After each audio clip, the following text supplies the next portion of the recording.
on n'est pas une automobile. La médecine nous a appris, on a été éduqués comme ça. Au début, c'est ce que j'aimais, on faisait des diagnostics et puis on faisait des réparations et tout. Mais la différence avec une automobile, c'est que nous, on s'auto-répare normalement. Hein.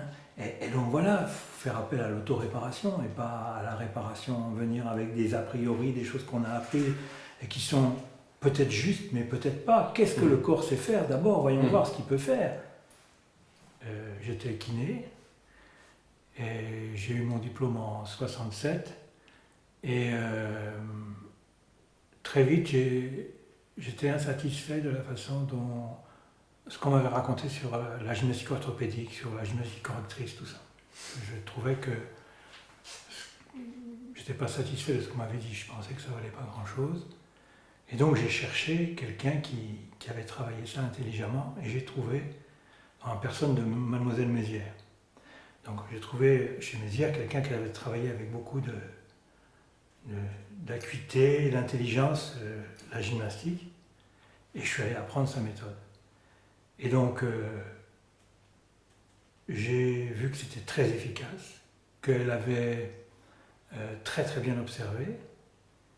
Et en gros, elle nous avait dit, et je faisais très attention à ce qu'elle nous disait parce que c'était toujours bien vu, elle nous avait dit, si vous tirez juste, donc c'est une méthode d'étirement, sur le souffle. Donc si vous tirez juste, c'est-à-dire en évitant les compensations, en éloignant les points d'insertion musculaire, mais en évitant les tricheries, comme elle dit, et sur l'expire, ça doit lâcher. Alors, je l'ai mis en pratique, j'ai vu que ça fonctionnait effectivement, on avait des résultats surprenants, mais plus ou moins vite. Ça lâchait, mais des fois ça lâchait vite et des fois ça lâchait pas très vite. Et donc je me suis dit, mais d'où ça vient? Alors je me suis rappelé ce qu'elle avait dit, si vous tirez juste et sur l'expire, ça doit lâcher. Alors comme j'avais la prétention de tirer juste, je me suis penché plutôt sur l'expire, je trouvais qu'il y avait quelque chose qui n'allait pas sur la façon de demander aux gens d'expirer. C'est-à-dire de souffler à fond,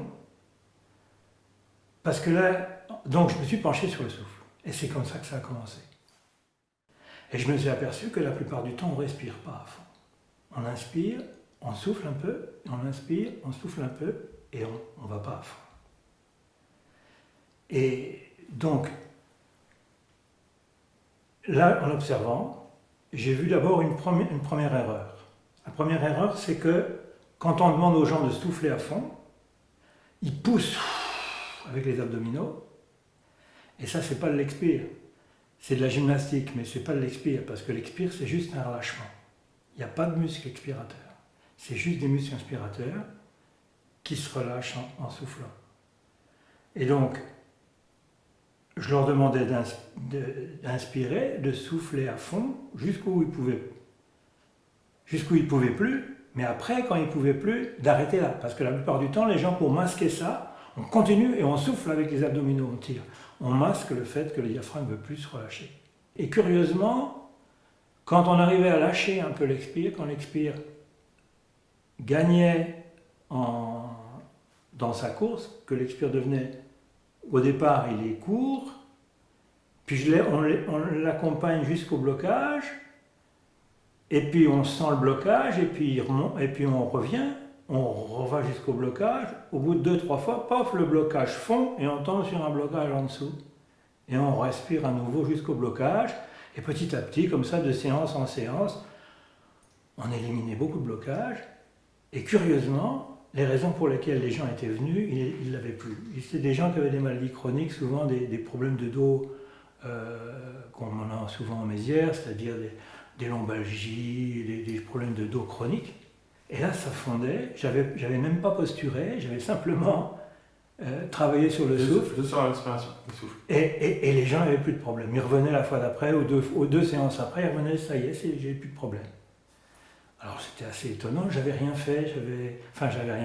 Si, on avait travaillé comme ça, c'était passionnant, mais c'était un peu long. Je dis 2-3 séances, non. Les 2-3 séances, c'est quand j'ai demandé au souffle de le faire et puis que c'est plus moi. Alors donc, j'avais découvert une façon de travailler sur l'allongement de l'expire. Et ça a été le départ de tout.